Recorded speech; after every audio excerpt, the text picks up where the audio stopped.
So last week we talked about Nehemiah and the opportunity he had to sit down and take a hard look at the reality of the situation on the ground in Jerusalem, a city that his heart really did long for. And once he saw the problems on the ground, Nehemiah chose to see them not as failures for which there was no solution, but instead as an opportunity to move on. So what did he do next? Well, in Nehemiah chapter 1, verse 4 through 7, we see something happen that really moves Nehemiah. He begins to sit down and weep and mourn, and he fasts and he prays about the situation. See, the reality in Jerusalem really hit him hard. Instead of trying to cover up the reality of what he's heard about, he chooses instead to do the hard thing. He confesses the reality to God. He confesses sin. He confesses corruption. And not just the sins and the corruption of others, but in verse 6, he confesses his own sin. See, confession is a powerful tool in the belt of a leader. Confession, ironically, brings kind of a freedom from an internal weight that keeping a thing hidden will never experience. Confession allows others to be a part of the solution rather than trying to bear the weight of the problem yourself. Now, confession obviously requires trust as well. Confession calls down the timeless and endless resources of God to a given problem.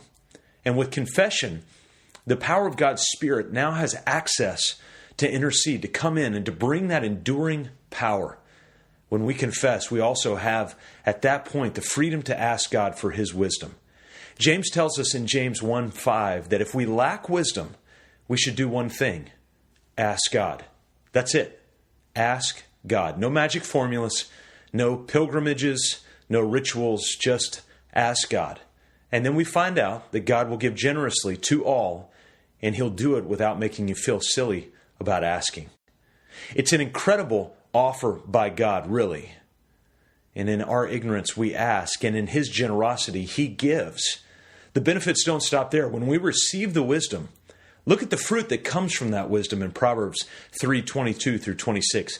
It says, "Keep sound wisdom and discretion, and they will be life for your soul. They'll be an adornment for your neck. Then you will walk on your way securely, and your foot will not stumble. If you lie down, you will not be afraid.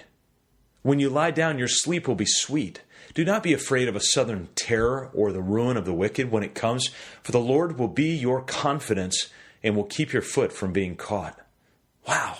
All that, even after we've done the wrong thing. See, that's the grace of God when we ask for wisdom. So, help team, may we be available and able to confess our wrongdoings to God. He is gracious and He is generous. So next week, we'll see the realization that Nehemiah has after he has identified the problem, which we talked about last week. He's confessed that he has helped cause the problem, we talked about this week.